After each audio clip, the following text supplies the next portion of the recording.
আপনার বাড়ির পাশে নব্য ইসরায়েল।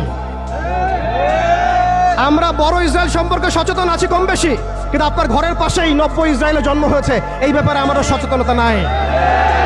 তারা সংসদ ভবনে তাদের সংসদে ফখর করে বলছে যে আমরা 6,500 সৈন্য পাঠিয়েছি, আমাদের হয়ে যুদ্ধ করছে না। আউযুবিল্লাহি মিন যালিক। তার মানে আপনারা প্রমাণ করলেন। আচ্ছা বলেন, খ্রিস্টানদের সাথে না হয় তাদের সম্পর্ক আছে, তারা আহলে কিতাব, আপনাদের সাথে তাদের কি সম্পর্ক?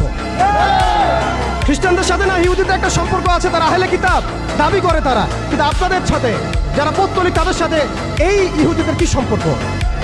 শুধু তাই নয়, আমরা লক্ষ্য করছি, আমরা আমাদের পার্শ্ববর্তী নব্য ইসরায়েলের মধ্যে লক্ষ্য করছি মুসলিমদেরকে তারাবির নামাজে টর্চার করা হলো, হোলি উৎসবের নামে মুসলিমদেরকে নির্যাতন করা হলো। আমরা দেখলাম সেখানে গরুর মাংস বহন করার অপরাধে পিটিয়ে মুসলিমকে হত্যা করা হয়েছে।